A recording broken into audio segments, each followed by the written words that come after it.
Good morning. This is day 13 of Trip on Wheel series. ನಾವು ನಿನ್ನೆ ಪೊಗರನಾಗ stay ಮಾಡಿದ apartment ಇದನ್ನ ಗಾಡಿನೂ ಬಂದ್ ರೆಡಿ ಆಗಿತ್ತು because we are going to do some adventurous today. Yes, full excitement ನಾಗ ಗಾಡಿನೂ ಹತ್ ಕೂತ್ಕೊಂಡ್ವಿ. ಯಾಕಂದ್ರ ಫಸ್ಟ್ ಟೈಮ್ ಇಬ್ರು ಪ್ಯಾರಾಗ್ಲೈಡಿಂಗ್ ಟ್ರೈ ಮಾಡ್ಲಿಕ್ಕತ್ತಿದ್ವಿ in one of the world's famous spot Sarangkot, Pokhara, Nepal.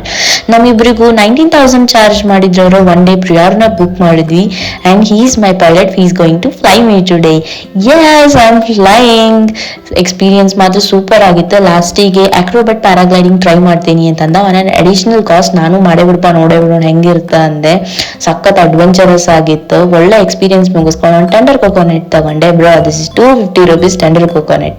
ಅಷ್ಟೊತ್ತಿಗೆ ಸಂತೂನು ಮುಗಿಸ್ಕೊಂಡ್ ಬಂದ್ರು ಪ್ಯಾರಾಗ್ಲೈಡಿಂಗ್. ಅಲ್ಲೇ ಒಂದ್ ಸ್ವಲ್ಪ ಹೊತ್ತು ರೆಸ್ಟ್ ಮಾಡಿ then from there straight we headed to Nepal tourism board. ಯಾಕಂದ್ರೆ ನಾವು ನೆಕ್ಸ್ಟ್ ದಿನ ಮುಕ್ತಿನ ಡ್ರೈವ್ ಮಾಡೋರಿದ್ವಿ and we were going to enter Annapurna mountain base. So ನಮ್ ಪರ್ಮಿಟ್ ತಗೊಂಡ ನಮ್ ಸ್ಟೇಗ್ ಬಂದ ಸೋಯಾ ಬಿರಿಯಾನಿ ತಿನ್ ಸ್ವಲ್ಪ ಹೊತ್ತು ರೆಸ್ಟ್ ಮಾಡಿ evening we came to Pokhara lake side.